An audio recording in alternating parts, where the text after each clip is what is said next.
on into 7A yet again, the Yellowjackets. State runners-up last year, but you look at what they lost, and obviously what jumps off the page is Trey Petty and Braylon Burnside, Stonka. But there's a huge but right there.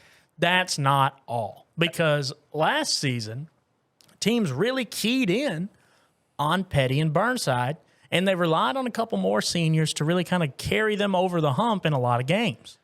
This is a team that 2 years ago won the state championship. Last year, like you said, were runners-up. They lost to Oak Grove in that championship game. And then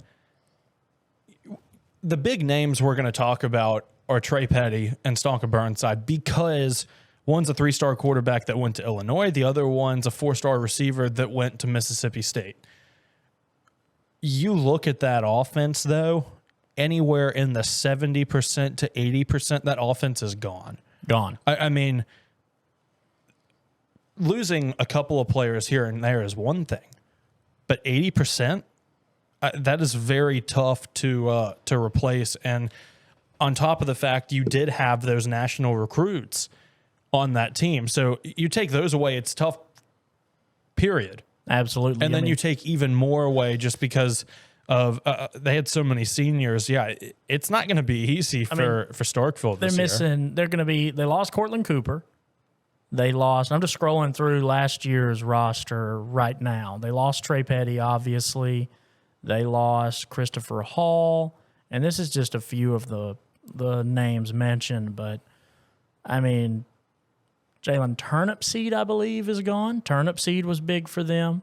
I mean, he was that number 2. Yeah, it's just going to be tough sledding to replace all of that talent. I believe they lost Parker Simpson. I think they've got their big tight end back. So they've got a threat still in the passing game, and they're going to have speed.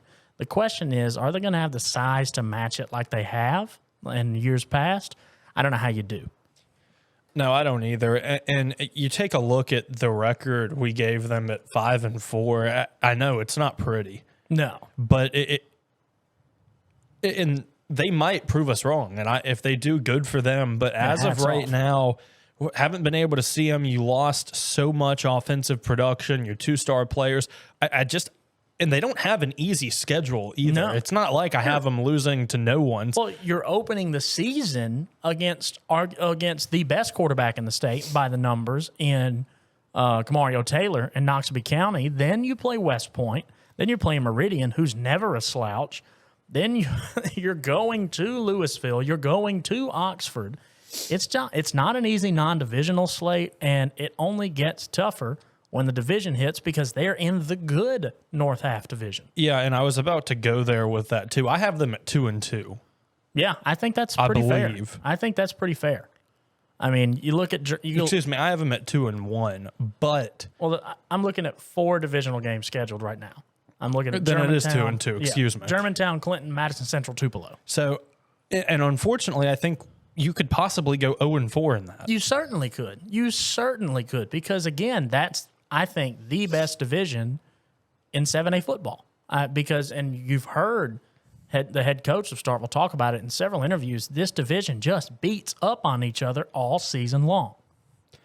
Yeah, it's not an easy place to play. Hey, it's championship football. That's exactly what that division is. That's what it is. It's, the North Half representative is probably going to be someone out of that division. Yeah, I would guess the same thing. Starkville might turn it around and we might see something, but a tough schedule, a lot of production lost. It's hard for me to be confident that they're going to be good. I agree.